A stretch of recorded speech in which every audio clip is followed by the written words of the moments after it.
Hai, para pejuang hati. Selamat datang di channel Cerita Momo, tempat di mana kisah nyata, inspiratif, dan penuh emosi akan mengaduk-aduk perasaan kalian. Sebelum lanjut ke cerita yang super panas hari ini, jangan lupa untuk klik tombol subscribe dan aktifkan loncengnya.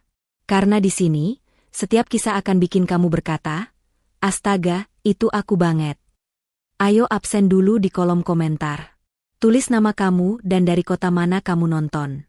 Siapa tahu, ceritamu selanjutnya akan kami angkat di channel ini.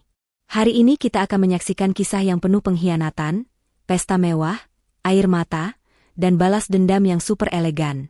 Bayangin, kamu diundang ke pesta anniversary pernikahan kamu sendiri. Tapi ternyata itu adalah pesta perceraian yang suamimu rencanakan untuk mempermalukanmu. Tapi tunggu dulu, karena saat semua orang berpikir kamu akan hancur, justru kamulah yang membalikkan keadaan. Siapkan hatimu dan jangan kemana-mana. Karena di akhir cerita ini, kamu akan melihat bagaimana wanita yang disakiti bisa berubah jadi badai yang mengguncang segalanya. Yuk langsung saja kita mulai kisahnya. Aku masih ingat jelas hari pernikahanku dengan Ferry 5 tahun yang lalu.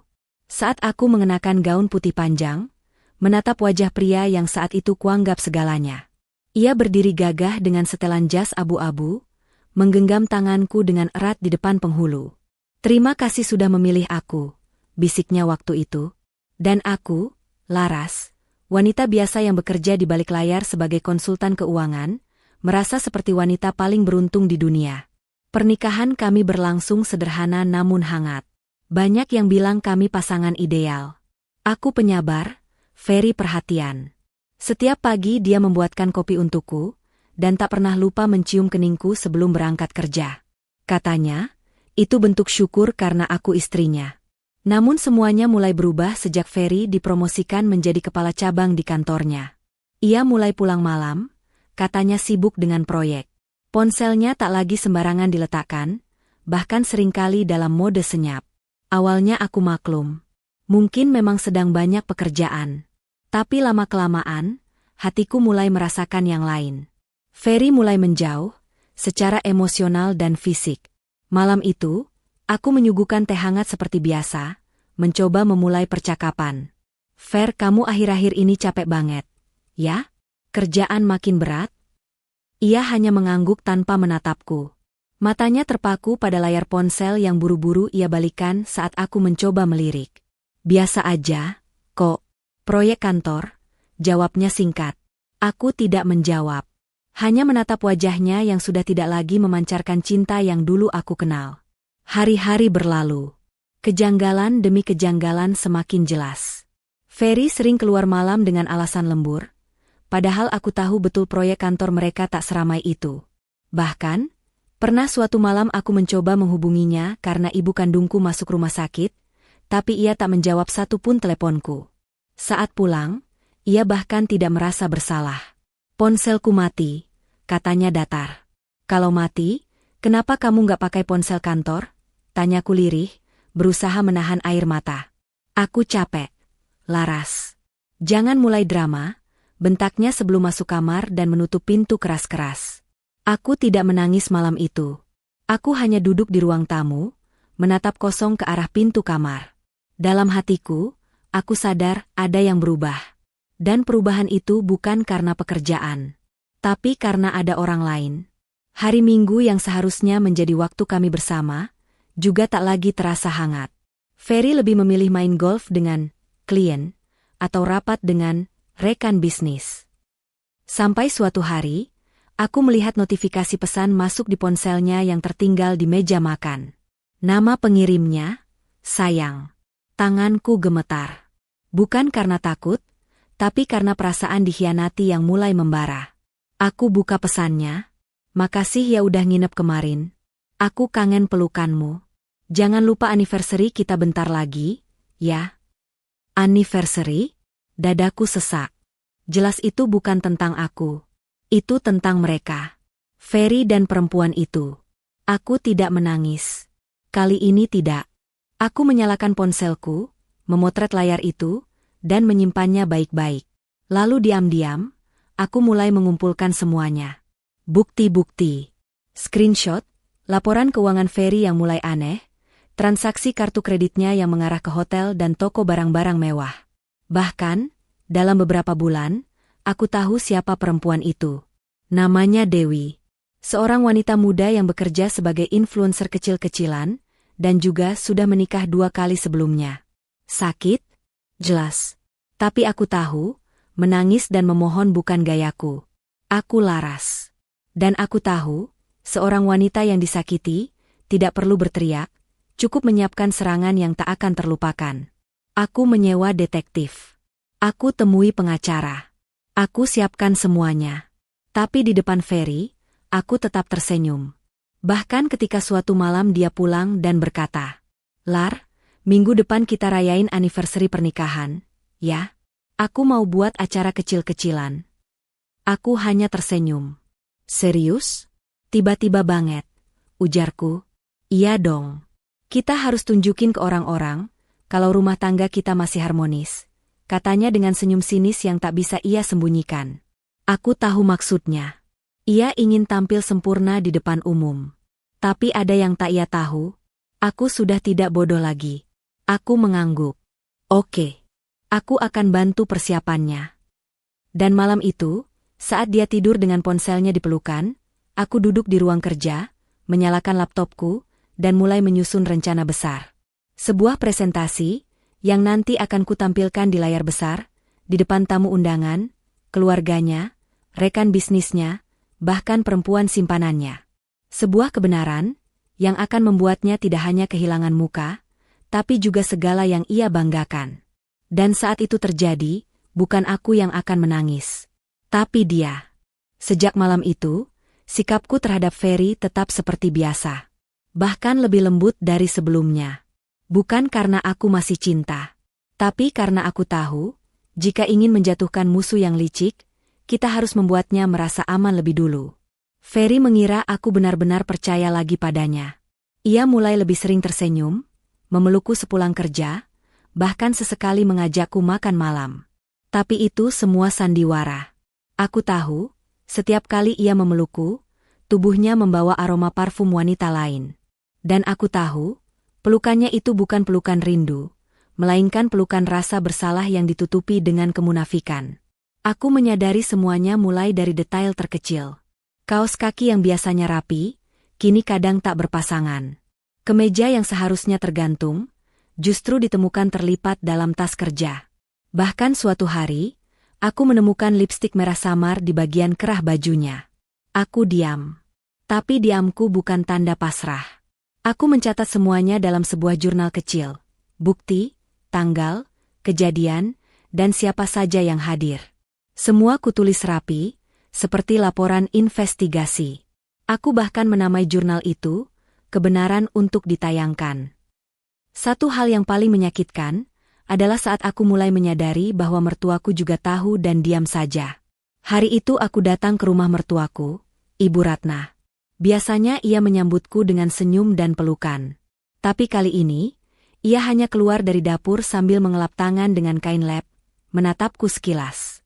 "Kamu sendirian?" tanyanya ketus. "Iya, Bu. Ferry masih di kantor." Sibuk terus ya, suamimu itu." Ia seperti menyindir, lalu duduk di sofa dan membuka televisi. Aku mendekat pelan. "Bu, belakangan ini Ferry suka pulang malam," katanya lembur, "tapi, saya rasa ada yang disembunyikan. Apa ibu tahu sesuatu?" Ia mengangkat bahu. "Lelaki kalau sudah kerja keras, pasti ada saja ujiannya. Jangan terlalu curiga, nanti kamu kelihatan gak sabaran." Aku terdiam. Tapi kemudian aku menangkap ekspresi aneh di wajahnya.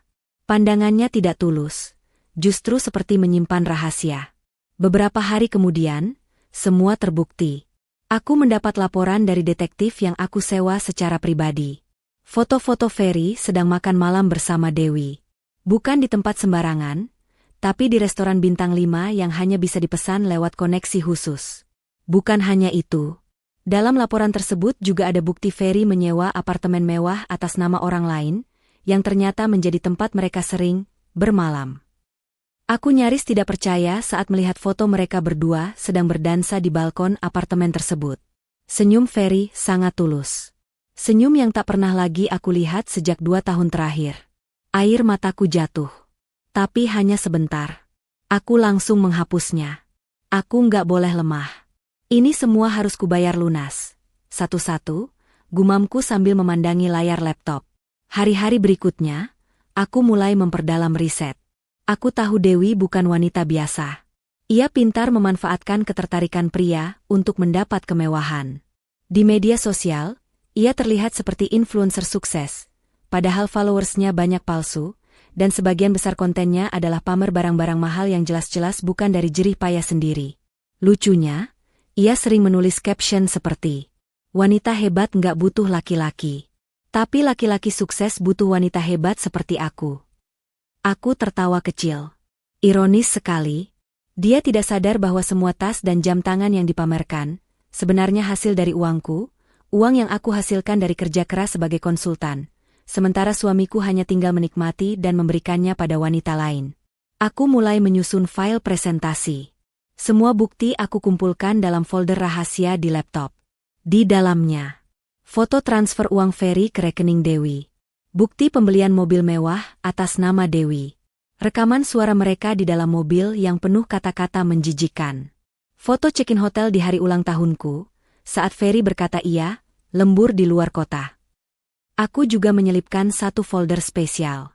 Folder ini adalah bukti bahwa perusahaan tempat Ferry bekerja telah ia manipulasi datanya. Sebagai konsultan yang sempat membantu sistem keuangan perusahaan itu, aku masih punya akses legal ke beberapa sistem back-end yang tak bisa dia hapus. Aku tahu, jika aku paparkan ini di depan umum, bukan hanya pernikahan yang hancur, tapi nama baik dan reputasi Ferry sebagai pimpinan cabang pun akan ikut terkubur. Beberapa malam sebelum pesta anniversary, Ferry mulai bersikap aneh. Ia mendadak sangat romantis. Membelikan bunga, memasak sarapan, bahkan mengatakan betapa bersyukurnya dia memiliki istri sepertiku. "Laras, aku tahu kita sempat dingin. Tapi aku mau semuanya berubah. Karena itu aku buat acara ini. Aku ingin kita mulai dari awal." Aku menatap matanya, berpura-pura tersentuh. Aku juga berharap begitu, Fer. Padahal di dalam hati, aku ingin tertawa. Kau pikir aku bodoh, Ferry? Kau pikir aku akan lemah saat kau memutuskan mempermalukanku di depan umum? Tunggu saja. Aku menyewa vendor sound system profesional. Kupastikan ada layar besar, proyektor utama, dan koneksi stabil. Aku bahkan ikut membantu membuat rundown acara, memastikan bahwa ada momen khusus di mana aku bisa mengambil alih panggung. Tentu saja, semua diatur dengan rapi. Bahkan Ferry tidak tahu bahwa vendor videotron dan operator panggung adalah kenalan lama yang aku bayar secara pribadi, di luar anggaran acara. Aku juga membeli satu gaun baru, bukan sekadar gaun biasa, tapi gaun mewah, elegan, dan berkelas. Supaya nanti, saat kebenaran ditampilkan, aku berdiri bukan sebagai korban, tapi sebagai wanita yang penuh harga diri. Karena aku tahu, malam itu akan jadi akhir dari kepura-puraan, dan awal dari kejatuhan Ferry. Dan aku akan berdiri di tengah cahaya sorot layar raksasa itu, sebagai wanita yang tak lagi ditindas. Hari-hari menjelang acara anniversary itu terasa seperti menunggu bom meledak. Semakin dekat waktunya, semakin banyak bukti yang kuterima dari detektifku.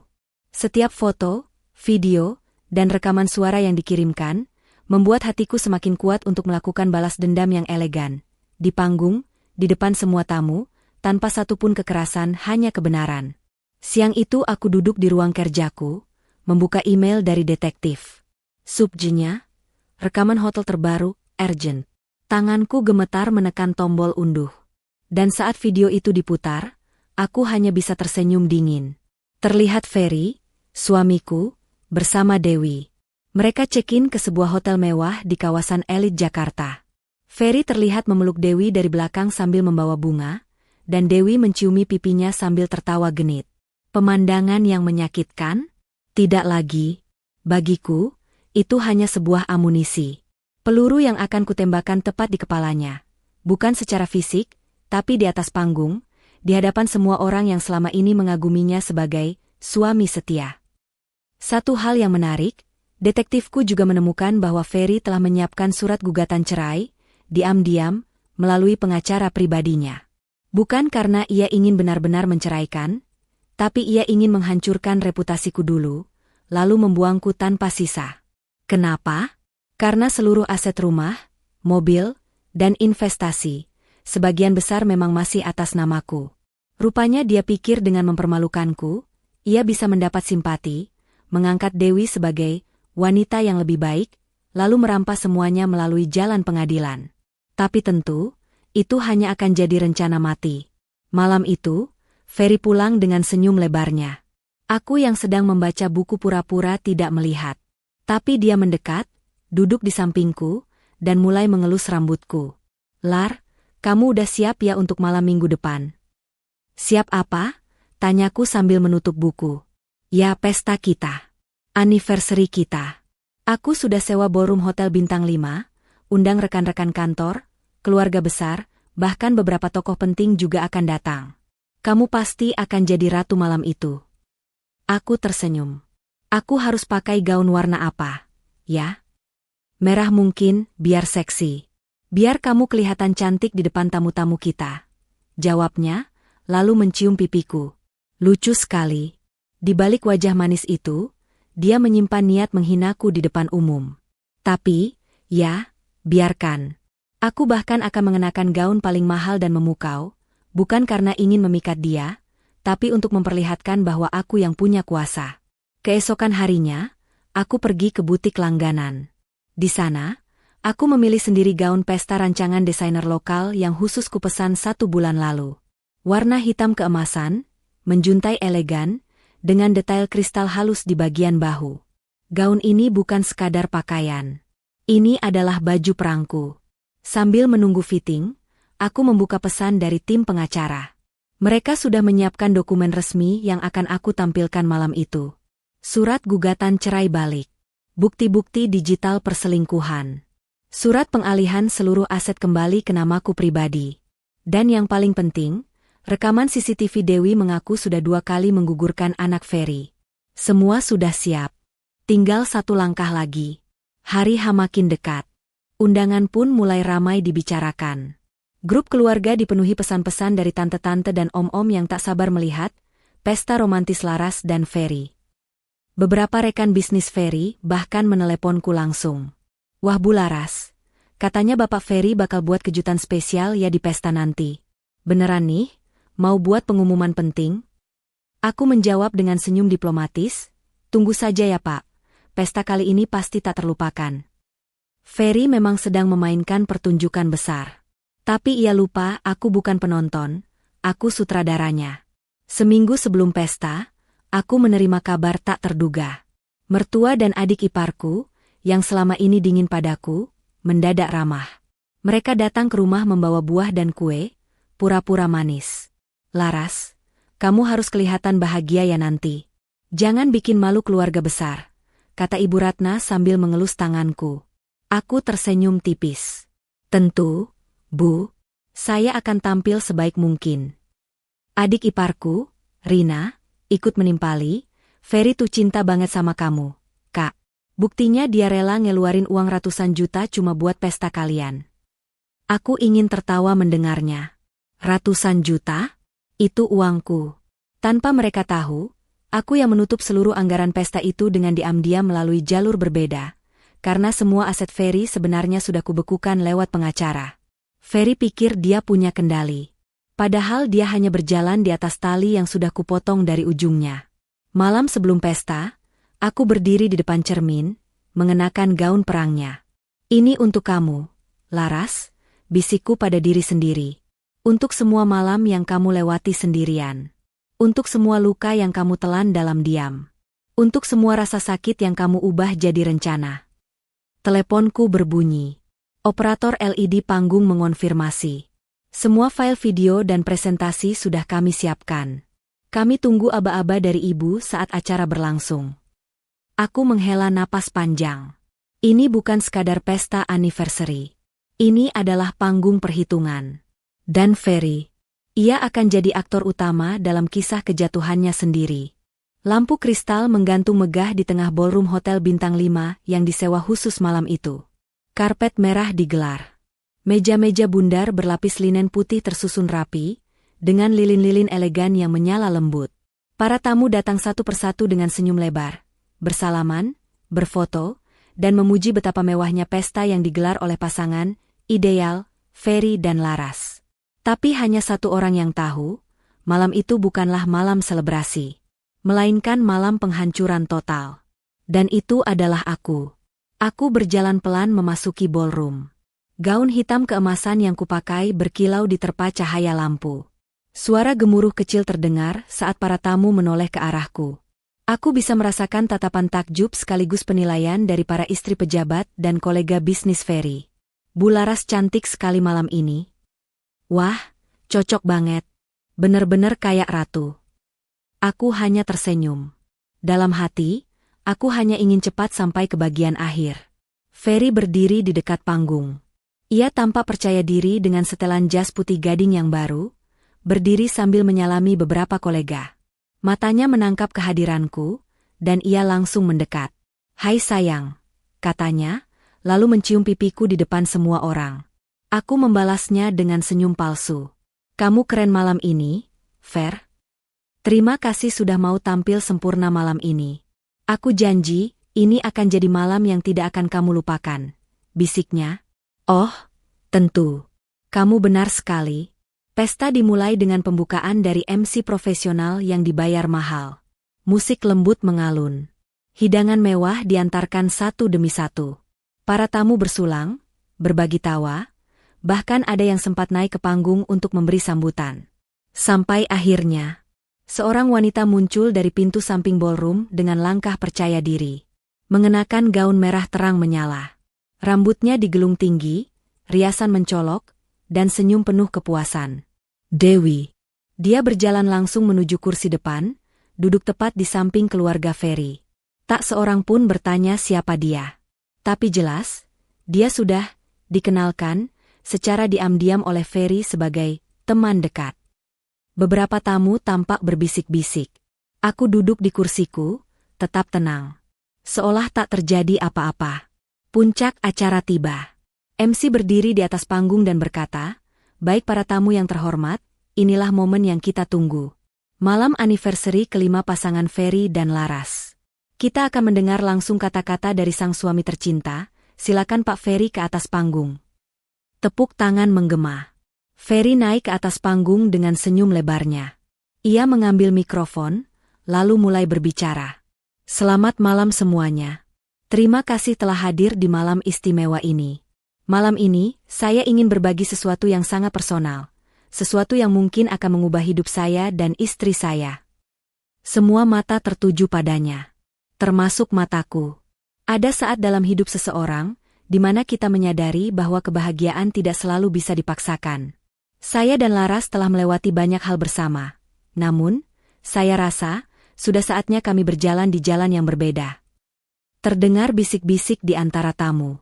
Beberapa mata membelalak. Ibuku yang hadir hanya bisa menutup mulutnya, menahan napas. Dan Ferry melanjutkan, "Dengan berat hati, saya ingin mengatakan bahwa saya mengajukan gugatan cerai kepada Laras. Malam ini, saya memilih untuk jujur, di depan semuanya." Tepuk tangan yang sebelumnya meriah berubah menjadi keheningan. Hanya Dewi yang tampak tersenyum bangga dari tempat duduknya. Beberapa orang tampak syok. Beberapa lagi menatapku, menunggu reaksiku. Aku bangkit perlahan dari tempat duduk. Dengan tenang, aku berjalan ke arah panggung. MC hendak menghentikanku, tapi aku sudah memberikan isyarat sebelumnya. Semua kru acara ada di bawah kendaliku. Aku ambil mikrofon dari tangan Ferry, lalu menatap seluruh hadirin. "Terima kasih, suamiku, atas kejujuranmu malam ini," kataku dengan tenang. "Namun, izinkan aku juga menyampaikan sesuatu. Karena kalian semua diundang, maka kalian juga layak tahu kebenaran lengkap dari kisah ini." Lampu ruangan diredupkan. Sorot cahaya hanya menyinari layar raksasa di belakang panggung. Video pertama mulai diputar. Rekaman, Ferry dan Dewi check-in di hotel mewah. Terdengar suara tawa mereka. Ciuman. Pelukan. Tanggal dan waktu terpampang jelas. Tamu-tamu mulai gaduh. Rekaman, Chat romantis dan vulgar di antara mereka berdua. Beberapa tamu wanita menutup mulut, tak percaya. Ibu Ferry pingsan. Ayah Ferry berdiri, wajahnya merah padam. Rekaman. Dewi menyebut bahwa ia sudah menggugurkan 2 anak Ferry demi kebebasan mereka. Semua terdiam. Ferry tampak panik. Ia mencoba mematikan layar, namun operator tidak bergerak. Karena dia bekerja untukku malam itu. Aku kembali bicara. Saudara-saudara, pesta ini awalnya dirancang untuk mempermalukan saya. Untuk menceraikan saya di hadapan umum, agar saya terlihat tidak berharga, agar wanita simpanan ini bisa naik ke atas panggung dan menggantikan saya. Aku menunjuk ke arah Dewi, yang kini mulai gemetar dan menunduk. Tapi sayangnya, mereka lupa satu hal. Bahwa saya bukan wanita lemah. Saya tahu semuanya. Dan saya sudah siapkan semuanya. Aku mengeluarkan amplop dari clutch yang kubawa. Ini adalah surat cerai dari saya. Sudah lebih dulu saya daftarkan. Juga, semua bukti pengalihan aset. Karena saya adalah pemilik sah rumah, mobil, dan investasi yang kalian banggakan. Ferry menatapku dengan wajah hancur. Aku tidak ingin jadi istrimu lagi. Tapi aku juga tidak akan pergi sebagai korban. Aku pergi sebagai wanita yang menang, dan membuatmu belajar arti kehancuran yang sesungguhnya. Malam itu tak diakhiri dengan tarian romantis. Tapi dengan Ferry berlutut di lantai panggung, Dewi lari dari ruangan, dan para tamu satu persatu meninggalkan ballroom dengan mata penuh amarah dan kekecewaan. Dan aku berjalan keluar dari ballroom, langkah tegak, kepala terangkat. Bukan sebagai istri yang dikhianati, tapi sebagai wanita yang membalikan penghinaan menjadi kemenangan. Pagi setelah pesta itu, berita tentang skandal Ferry dan wanita simpanannya sudah menyebar seperti api yang membakar hutan kering. Foto-foto dari layar LED, tangkapan video rekaman perselingkuhan, dan cuplikan saat aku memberikan pidato balasan di atas panggung, semuanya viral di media sosial. Grup-grup kantor, keluarga besar, dan komunitas bisnis mulai ramai. Beberapa orang bahkan mengirimiku pesan pribadi. Bu Laras, ibu luar biasa berani. Saya ikut hadir tadi malam. Speechless. Ferry pantas mendapatkannya. Saya doakan ibu semakin sukses. Kami salut. Sementara itu, Ferry, dia bahkan tak berani keluar rumah. Aku sedang sarapan pagi dengan tenang saat salah satu kenalan dari perusahaan tempat Ferry bekerja menelponku. Bu Laras, maaf mengganggu. Tapi saya ingin memberitahukan bahwa pagi ini direksi sudah mengadakan rapat darurat. Rapat apa ya, Pak? Tanyaku datar, sudah bisa menebak arahnya. Mengenai Pak Ferry, setelah kejadian tadi malam yang tersebar luas, investor merasa perlu mengevaluasi posisi beliau. Apalagi laporan keuangan yang ibu tampilkan semalam sangat sensitif. Aku tersenyum. Saya percaya perusahaan akan mengambil keputusan terbaik. Telepon ditutup. Dan aku pun tahu. Langkah pertama dari kejatuhan Ferry baru saja dimulai. Sore harinya, aku mendapat kabar dari pengacaraku. Semua aset yang semula atas nama bersama, kini telah dipindahkan kembali ke nama tunggalku. Termasuk rumah, 2 mobil, apartemen investasi, dan saham kecil di perusahaan properti yang dulu kami beli bersama. Semua sudah sah. Tidak bisa digugat balik karena bukti pelanggaran moral di pihak Ferry sudah sangat kuat. Jelas pengacaraku. Aku mengangguk. Bagus. Pastikan juga surat cerai resmi dikirimkan ke alamatnya hari ini. Sudah kami proses. Sementara itu, Ferry tinggal di rumah ibunya sejak malam kejadian. Tapi ternyata, bukan tempat aman. Ibu Ferry sendiri, Bu Ratna, merasa sangat dipermalukan. Di lingkungan sosialita yang ia banggakan, semua orang kini membicarakan anaknya dengan label, suami brengsek, dan selingkuhan gagal. Di grup arisan, dia dikeluarkan. Undangan makan malam pun dibatalkan. Ini semua salah kamu, Fer. Kenapa kamu harus membuat aib sebesar ini? Gara-gara kamu, aku jadi bahan gosip sekompleks. Teriaknya sambil melempar gelas ke arah anak kesayangannya. Ferry hanya bisa menunduk. Matanya bengkak. Tubuhnya lemas. Ia bahkan belum mandi sejak malam pesta. Dan yang lebih tragis lagi, Dewi menghilang. Nomornya tidak bisa dihubungi. Akun Instagramnya dinonaktifkan. Uang yang selama ini Ferry berikan ke Dewi, puluhan juta per bulan, tidak bisa diminta kembali. Karena semuanya atas dasar, suka sama suka. Ferry ditinggalkan. Sendirian. Miskin cinta. Miskin kehormatan. Sementara itu aku justru semakin bersinar. Sejak kejadian itu, aku diundang ke berbagai acara podcast, seminar wanita, bahkan beberapa TV swasta mengajakku jadi narasumber untuk topik, istri cerdas melawan pengkhianatan. Banyak yang tertarik mendengar kisahku, bukan karena drama semata, tapi karena aku dianggap menjadi simbol wanita yang tidak menjerit saat dikhianati, tapi justru berdiri dan membalas dengan kepala tegak. Salah satu host podcast berkata, "Bu Laras, banyak wanita ingin tahu, apa yang membuat ibu tetap tenang meski dikhianati begitu dalam?" Aku menjawab dengan senyum ringan, karena saya tahu, menangis tak membuat saya kembali dihormati. Tapi strategi dan sikap membuat saya kembali dihargai. Dalam beberapa bulan, aku membuka sebuah yayasan untuk membantu perempuan korban kekerasan rumah tangga dan pengkhianatan.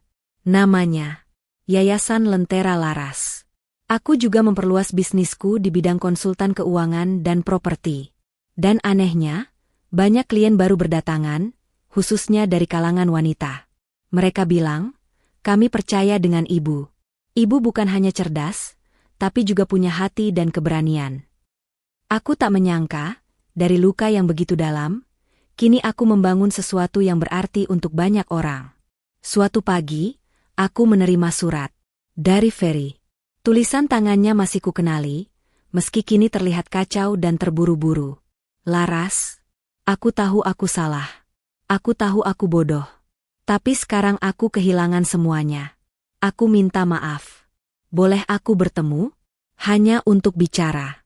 Aku tak minta kembali. Aku cuma ingin minta maaf dengan sungguh-sungguh." Aku membaca surat itu berulang kali. Bukan karena masih punya perasaan. Tapi karena aku heran, bagaimana seseorang bisa begitu percaya diri menghancurkan hidup orang lain, lalu berharap dimaafkan secepat itu. Aku tidak membalas surat itu. Karena bagi orang yang pernah menghancurkan martabatku di depan umum, diamku adalah bentuk penghinaan terbaik. Malam itu aku duduk di balkon apartemen baruku yang megah.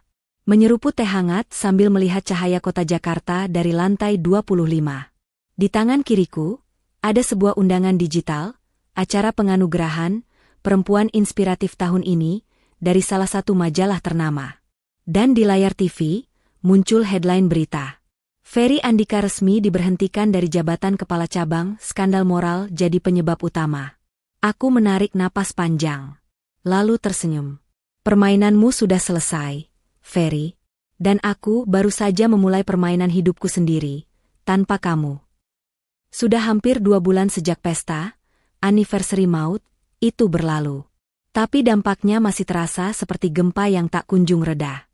Setiap kali aku keluar rumah, selalu ada orang yang menyapaku, entah itu kenalan lama, mantan klien, atau bahkan orang asing yang pernah menonton video pestaku yang viral. "Bu Laras, saya nonton video itu berkali-kali. Luar biasa banget cara ibu membalas."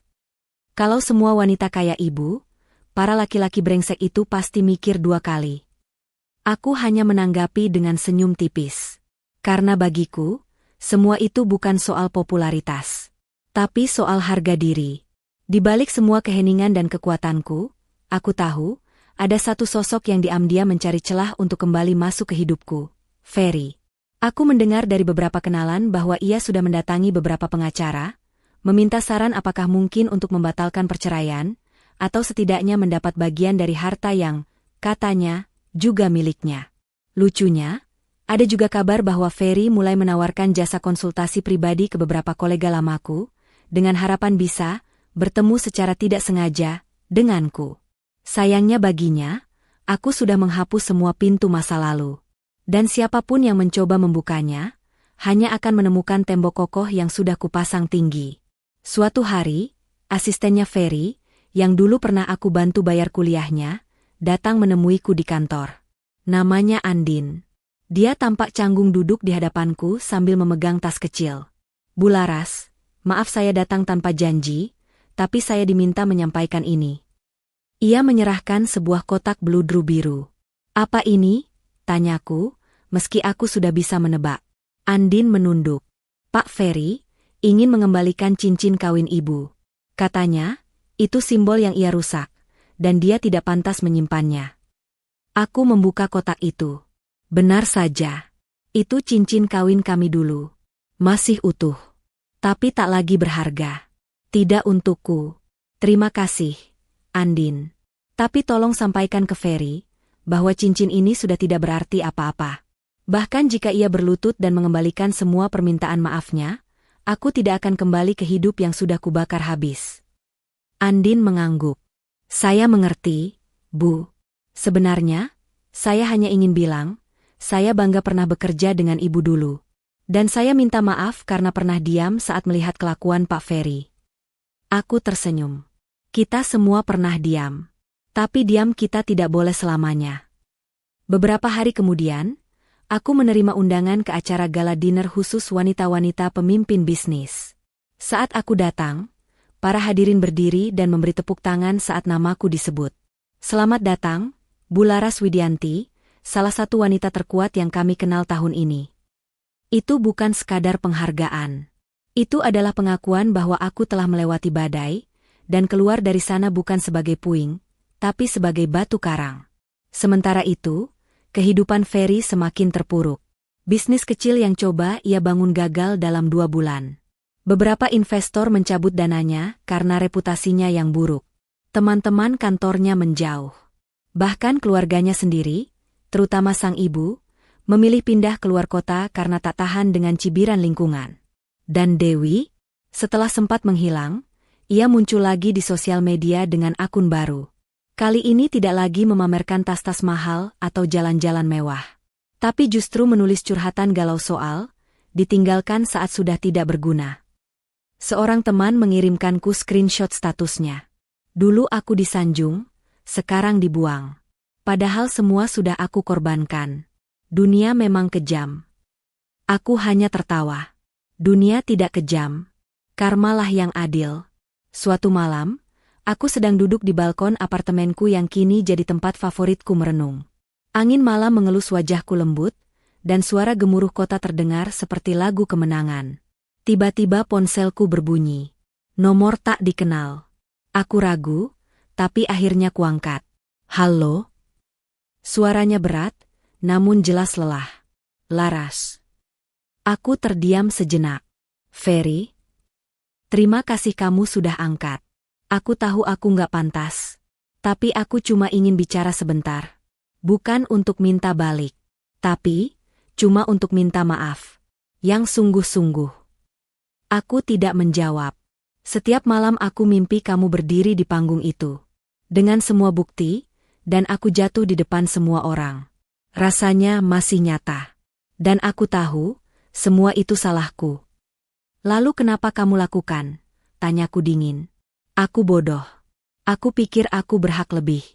Tapi sekarang aku sadar, yang paling berharga dalam hidupku justru orang yang aku lukai paling dalam. Hening. Lalu aku berkata, aku maafkan kamu, Ferry. Tapi bukan karena kamu pantas mendapatkannya.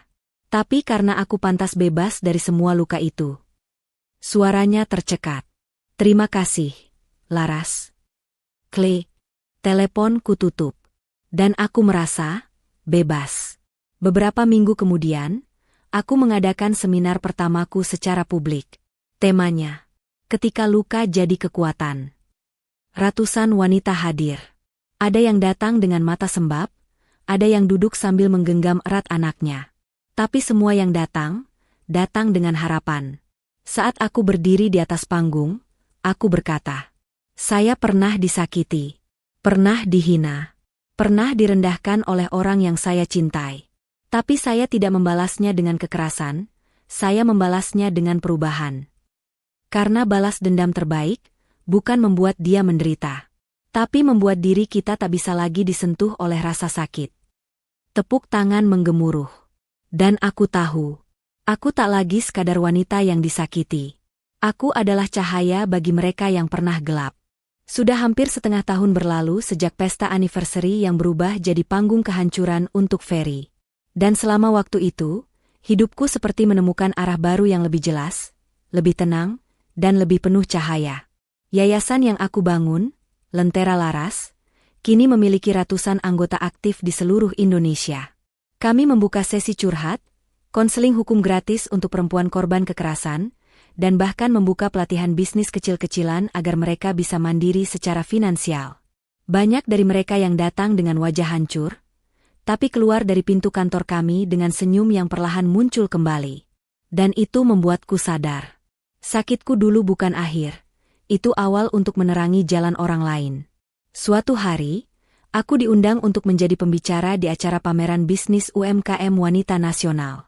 Acara ini cukup besar, dihadiri oleh menteri dan tokoh-tokoh penting. Saat aku tiba, semua kamera mengarah padaku, dan aku disambut dengan hangat oleh panitia.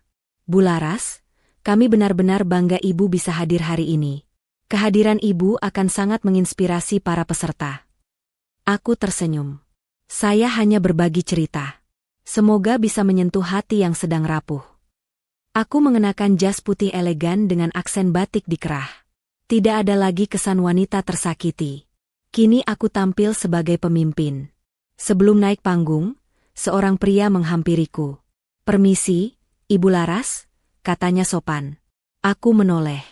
Seorang pria tinggi, berwajah tenang, mengenakan setelan abu-abu, berdiri sambil tersenyum. Ia menjulurkan tangan. "Saya Arya, ketua salah satu koperasi binaan pemerintah di Kalimantan. Saya sudah lama mengikuti langkah Ibu. Sungguh luar biasa." Aku menjabat tangannya. "Terima kasih, Pak Arya. Senang bertemu. Kami juga punya program pendampingan korban KDRT di daerah kami. Saya berharap suatu hari bisa kolaborasi dengan yayasan Ibu." Aku menatapnya, mencoba membaca niat di balik kata-katanya. Tapi sejauh ini, hanya ketulusan yang kutangkap. "Silakan hubungi tim saya. Saya terbuka untuk kerjasama, selama itu bisa membantu lebih banyak perempuan." Arya tersenyum. "Tentu, Bu. Semoga ini jadi awal dari langkah baik bersama." Beberapa hari kemudian, Arya benar-benar mengirimkan proposal kerjasama. Isinya rapi, detail, dan penuh komitmen. Timku menyukainya. Dan dalam waktu singkat, kami mulai menjalankan proyek pertama di Kalimantan. Selama proses itu, aku dan Arya semakin sering bertemu. Tapi tidak pernah sekalipun dia menunjukkan tanda-tanda agresif atau flirtasi. Ia selalu datang dengan sopan, penuh hormat, dan pembicaraan kami selalu seputar program, pemberdayaan perempuan, dan sekali-kali, tentang kehidupan. Suatu malam, seusai rapat tim, Arya mengajakku duduk santai di rooftop kafe kantor yayasan. "Kamu tahu, Laras," katanya, tak lagi memanggilku Ibu, seperti biasa, "aku dulu juga pernah dikhianati." Aku menoleh. Waktu itu aku dan mantan tunanganku sudah menyiapkan pernikahan. Tapi 3 minggu sebelum akad, aku dapat kabar dia malah menikah diam-diam dengan orang lain, karena orang tuanya lebih suka pria itu. Aku terdiam. Luka seperti itu tidak mudah dilupakan. Aku sempat menyalahkan diriku sendiri. Tapi akhirnya aku sadar, bukan aku yang tidak cukup baik. Mereka yang tak mampu melihat ketulusan. Aku mengangguk pelan. "Kita sejalan dalam luka rupanya." Arya tersenyum. "Itu sebabnya aku bisa paham kenapa kamu bisa bangkit sekuat ini. Karena kita tahu rasanya dikhianati, dan memilih untuk tak mati di sana." Hening sebentar. Angin malam berhembus pelan. Lalu ia berkata dengan sangat tenang, "Kalau suatu saat kamu butuh seseorang untuk berdiri di sampingmu, bukan sebagai pengganti, tapi sebagai teman sejajar yang tahu cara menghormati, aku siap ada di situ." Aku menatap matanya. Tidak ada tekanan. Tidak ada paksaan. Hanya kejujuran. Aku menarik napas pelan. "Terima kasih, Arya. Aku belum tahu apakah hatiku siap. Tapi aku tahu, aku tidak takut membuka kemungkinan." Dan untuk pertama kalinya, aku merasa, mungkin, luka di hatiku memang tidak sepenuhnya sembuh.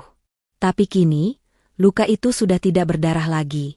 Ia hanya menjadi bekas, yang mengingatkanku bahwa aku masih hidup, dan bisa mencintai lagi, dengan cara yang lebih bijak. Malam itu, Aku menulis di jurnal pribadiku. Dulu aku pikir pernikahan adalah segalanya. Lalu aku kehilangan semuanya, dan justru menemukan diriku sendiri. Dan kini, saat dunia mulai mengenalku dengan caraku sendiri, aku tahu, aku tidak akan pernah kembali ke masa lalu. Karena aku telah menjadi wanita yang tak hanya bangkit, tapi juga mampu menerangi jalan orang lain. Namaku memang Laras. Tapi bukan Laras yang dulu, yang diam saat dipukul kata-kata, yang gemetar saat dikhianati, atau yang menangis dalam sunyi. Kini, aku adalah Laras yang berdiri tegak di hadapan siapapun, termasuk masa laluku. Tapi ternyata, masa lalu tak pernah benar-benar pergi. Pagi itu, sekretarisku, Tika, masuk ke ruanganku dengan wajah tegang. "Bu, ada seseorang yang ingin ketemu. Tapi saya rasa ibu harus tahu dulu siapa dia." Aku menatapnya dengan tenang. "Siapa?" "Ferry, Bu. Dia datang ke sini." Detik itu juga suasana hatiku berubah. Tapi aku tetap tenang, meski ada sedikit degup cepat di dada. Kupikir dia tak akan pernah berani muncul di ruanganku, di yayasan yang kubangun dari luka yang dia tinggalkan. "Aku tidak akan menemuinya," jawabku dingin. "Suruh dia pulang." Tika menggigit bibir. Dia bilang kalau tidak diterima, dia akan minta bicara langsung di depan media yang lagi nongkrong di luar. Dia bawa dokumen proposal kerjasama, mengatasnamakan LSM baru miliknya. Aku tersenyum miring. LSM? Serius? Dari suami yang pernah mempermalukanku, kini berpura-pura jadi aktivis? Tapi aku tidak suka keributan di depan publik. Jadi aku putuskan, aku akan menemuinya, tapi di ruang konferensi, dengan kamera CCTV aktif, dan 2 staf pendamping. 10 menit kemudian, aku melangkah masuk ke ruang konferensi. Di sana, Ferry duduk dengan penampilan rapi, membawa map dan brosur bertuliskan Gerak Hati, Lembaga Sosial Peduli Perempuan dan Anak. Aku menahan tawa dalam hati. Dulu, perempuan baginya hanya pemuas ego dan pelengkap pameran. Kini dia ingin peduli. Dia berdiri, tersenyum tipis. "Lar, terima kasih sudah mau ketemu." Aku tidak menjabat tangannya. "Langsung saja. Apa yang kamu mau?" Ferry menarik napas. "Aku tahu aku sudah buat kesalahan besar. Tapi sejak kamu pergi, aku belajar banyak. Aku sadar, selama ini aku terlalu sombong. Sekarang aku hanya ingin menebus kesalahan itu, bukan buat balik sama kamu, tapi mungkin kita bisa kerja sama. Yayasan kamu hebat. LSM aku juga punya visi yang sama." Aku menyilangkan tangan. "Visi? Atau motif?" Dia menatapku, mencoba meyakinkan. "Aku cuma ingin benar-benar memperbaiki diri. Aku nggak punya siapa-siapa lagi, Lar. Semua orang menjauh. Tapi aku ingin bantu orang lain supaya nggak jadi sepertiku." Aku tersenyum dingin. "Kamu datang ke tempat ini, membawa proposal palsu, dengan niat cari panggung, dari yayasan yang kubangun dengan darah dan air mata. Kamu pikir aku akan percaya begitu saja?" Ferry tampak gugup. Aku tahu kamu nggak percaya. Tapi aku serius." Aku berdiri. "Yayasan ini bukan tempat pencitraan. Dan kamu, bukan bagian dari jalan kebaikanku. Kamu bisa bantu banyak orang, tapi jangan lewat jalanku. Bangun dari awal, kalau kamu memang niat." Lalu aku menatap stafku. "Antarkan Pak Ferry keluar. Dan pastikan dia tidak pernah lagi masuk ke tempat ini." Ferry bangkit, wajahnya merah. Tapi dia tahu, aku tak akan bergeming. Saat dia hendak keluar, aku berkata, "Satu hal, Fer, jangan pernah gunakan nama perempuan dan anak-anak hanya untuk menutupi ambisimu. Itu menjijikkan." Sepeninggal Ferry, aku langsung mengecek kembali laporan keuangan yayasan. Dan benar saja, ada email dari salah satu donatur utama kami yang mengatakan bahwa mereka dihubungi oleh perwakilan LSM mitra kami, dan diminta mentransfer donasi. Ferry coba sabotase? Langsung kuhubungi bagian hukum. Aku pastikan bahwa jika ada upaya mencatut nama yayasan kami, proses hukum akan berjalan cepat dan terbuka. Hari itu juga, pengacara mengirimkan somasi kepada Ferry. Dan malamnya, semua media tahu Mantan suami Laras Widianti coba manfaatkan yayasan untuk kepentingan pribadi? Kuasa hukum kirim peringatan keras. Tentu, netizen kembali menghakimi Ferry. Udah jatuh, masih coba seret orang lain. Mentang-mentang mantan istri sukses, jadi numpang tenar lagi. Laras tuh kuat banget. Salut. Aku hanya membaca semua itu sambil meminum teh hangat. Kemenangan terbaik adalah ketika orang yang pernah merendahkan kita, akhirnya tenggelam dalam usahanya sendiri. Beberapa hari setelah itu, aku bertemu kembali dengan Arya. Ia duduk di hadapanku, membuka obrolan pelan-pelan. Aku dengar soal Ferry yang datang ke kantor. Kamu oke? Aku mengangguk. Dia datang bukan untuk menebus salah, tapi untuk numpang panggung. Arya tertawa ringan. Tapi kamu tetap bisa hadapi dia dengan anggun. Kamu makin luar biasa, Laras. Aku menatapnya. Terima kasih. Tapi kadang aku takut. Rasa trauma itu masih ada. Saat orang dari masa lalu datang, kadang tubuhku masih kaku. Seolah ketakutan kembali menyeretku. Arya menggenggam tanganku perlahan. Trauma bukan untuk dilupakan, tapi diakui. Kita nggak bisa pura-pura kuat terus. Tapi yang hebat dari kamu adalah, kamu tidak membiarkan trauma itu jadi penjara. Aku terdiam. Hanga.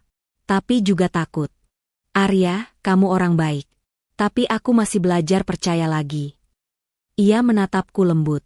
Aku tidak datang untuk disayangi. Aku datang, karena aku menghargai kamu.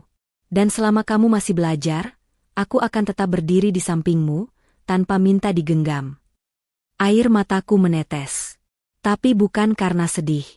Karena aku sadar, kali ini, aku tidak lagi sendiri. Sore itu, aku baru saja selesai menjadi pembicara di seminar nasional bertema, Perempuan Berdaya, Bangsa Berjaya. Acara yang disiarkan langsung di TV nasional itu, mempertemukanku dengan para pemimpin wanita dari berbagai bidang, dari bisnis, hukum, hingga pemerintahan. Saat hendak turun dari panggung, Arya menyusulku ke belakang layar. Laras, ujarnya pelan, memperlihatkan layar ponselnya. Kamu harus lihat ini. Aku mengerutkan dahi. Dan saat kulihat berita yang dibuka Arya, mataku langsung membelalak. Ferry Andika ditangkap atas kasus penipuan dana donasi melalui LSM fiktif. Polisi menyebut, Ferry mengumpulkan dana dari belasan donatur atas nama kerjasama sosial, lalu menggunakan dana itu untuk kebutuhan pribadi, hutang, gaya hidup, dan wanita. Aku menarik napas dalam. Akhirnya, semua topengnya jatuh juga. Arya menatapku. Kamu nggak harus ikut campur. Tapi aku tahu berita ini pasti mengguncang. Aku mengangguk pelan. Guncang? Tidak lagi. Aku hanya heran, kenapa dia terus memilih jatuh lebih dalam. Beberapa hari kemudian, aku menerima surat resmi dari pihak kejaksaan. Kepada Ibu Laras Widianti, sebagai pihak yang sebelumnya pernah memiliki kaitan dengan Ferry Andika, kami mengundang Ibu sebagai saksi terkait dugaan penyalahgunaan nama yayasan Ibu dalam penggalangan dana ilegal. Aku sempat ragu. Tapi kemudian aku tahu, ini bukan tentang membalas dendam, ini tentang menegakkan keadilan. Aku datang dengan tenang ke kantor kejaksaan, memberikan semua bukti bahwa yayasan kami tidak pernah menjalin kerja sama apapun dengan Ferry. Aku juga menyerahkan bukti somasi dan tanggapan resmi dari kami beberapa minggu lalu. Penyidik tampak puas. Terima kasih Bu Laras. Ibu sangat kooperatif, dan ini sangat membantu proses kami. Apalagi, banyak korban percaya bahwa nama yayasan Ibu memberi kredibilitas terhadap aksi Ferry. Aku mengangguk. Itu yang menyakitkan.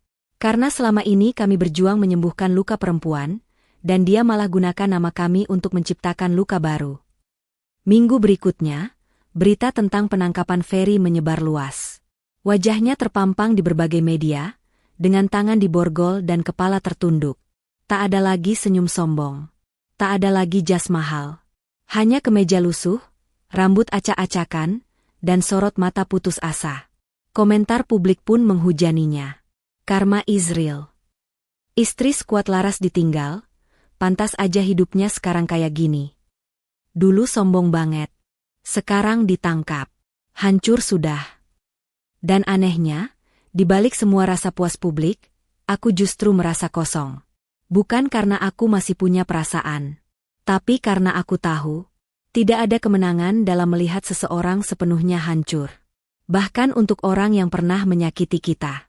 Suatu malam, aku duduk di kantor yayasan sendirian. Semua staf sudah pulang, kecuali Arya yang menemaniku mengerjakan laporan program nasional. Aku lihat kamu diam sejak tadi, katanya pelan. Aku menatap layar laptop. Aku cuma berpikir, kenapa hati manusia bisa berubah begitu cepat? Dulu dia penuh janji dan rencana. Sekarang jadi penipu kecil-kecilan yang menyamar jadi aktivis. Arya mendekat, menatapku dalam. Karena sebagian orang memilih jalan mudah saat gagal, menyalahkan keadaan dan menipu untuk cepat bangkit. Bukan belajar, apalagi bertanggung jawab. Aku diam. Lalu perlahan berkata, Arya, kamu tahu? Kadang aku lelah terus jadi kuat. Orang-orang menganggap aku ini simbol ketegaran. Tapi sebenarnya aku cuma perempuan biasa. Arya tersenyum. Justru itu yang membuatmu luar biasa, Laras. Karena kamu tidak pernah pura-pura jadi pahlawan. Kamu hanya jadi manusia yang memilih berdiri saat dunia menyuruhmu jatuh. Aku tersenyum tipis. Lalu Arya berdiri dan mengulurkan tangan. Ayo, udah malam. Kita pulang. Kamu butuh istirahat, bukan hanya dari kerja, tapi juga dari kenangan. Keesokan harinya, kantor yayasan dipenuhi media. Bukan karena Ferry lagi, tapi karena kami mengumumkan kerjasama besar-besaran dengan Kementerian Sosial dan beberapa NGO internasional. Yayasan Lentera Laras kini resmi membuka 15 cabang nasional, lengkap dengan rumah aman untuk perempuan korban kekerasan. Aku berdiri di hadapan media dan berkata, yayasan ini lahir dari luka. Tapi luka itu bukan untuk ditangisi terus. Luka itu jadi jembatan. Karena kami percaya, perempuan yang terluka bukan perempuan yang kalah. Mereka hanya butuh ruang untuk bangkit. Dan kami ingin jadi ruang itu. Di balik panggung acara, seorang wanita paruh baya mendatangiku. Ia memelukku erat sambil menangis. Bu Laras, saya dulu korban KDRT. Saya nonton video ibu saat pidato di pesta itu. Dan sejak itu, hidup saya berubah. Saya berani keluar dari rumah penuh kekerasan. Dan sekarang, saya kerja di cabang yayasan ibu di Semarang. Air mataku jatuh. Tapi bukan karena sedih. Tapi karena aku sadar, apa yang dulu menyakitiku, kini jadi cahaya untuk banyak orang. Dan di saat dunia memberiku banyak cinta dari sesama wanita hebat. Ferry duduk sendirian di ruang tahanan, menanti sidang pertamanya. Kuasa hukum yayasan memberitahuku bahwa ancaman hukuman Ferry bisa mencapai 5 tahun penjara. Apakah ibu ingin memperberat tuntutan? Tanyanya padaku. Aku menatap jendela. Di luar sana, matahari terbit dengan indahnya. Aku tersenyum. Tidak usah. Aku tidak butuh dia menderita lebih dalam.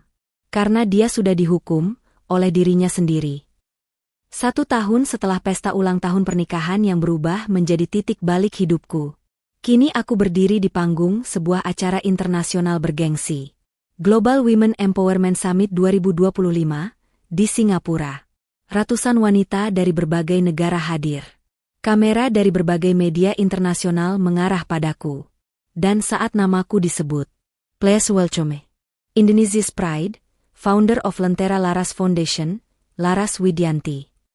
Aku melangkah dengan gaun putih elegan, sederhana tapi anggun. Rambutku ditata rapi, wajahku tersenyum tenang. Di depan mikrofon, aku berhenti sejenak, mengambil napas. Saya pernah menjadi wanita yang dikhianati, dihina, dan dijatuhkan di depan umum. Tapi hari ini, saya berdiri di sini bukan sebagai korban. Saya berdiri sebagai bukti bahwa perempuan bisa hancur, namun tetap memilih untuk bangkit. Tepuk tangan bergemuruh. Saya ingin bicara bukan hanya untuk perempuan yang kuat, tapi juga untuk mereka yang masih menangis malam ini, untuk kalian yang masih bingung harus melangkah kemana. Saya ingin bilang, kalian tidak sendirian.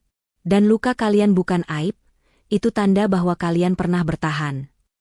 Mataku basah. Tapi aku tidak menangis karena sedih. Tapi karena damai. Saya bukan pahlawan. Saya hanya seorang istri yang dulu dikhianati oleh orang yang saya cintai. Tapi saya tahu satu hal.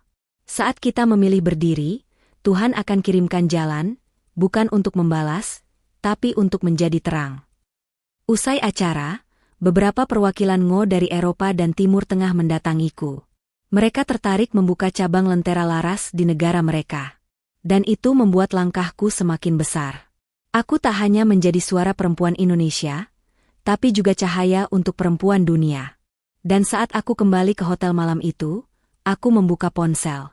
Ada notifikasi email dari pengacaraku. Bu Laras, sidang terakhir Ferry selesai hari ini. Vonis 4 tahun penjara, tanpa hak penangguhan.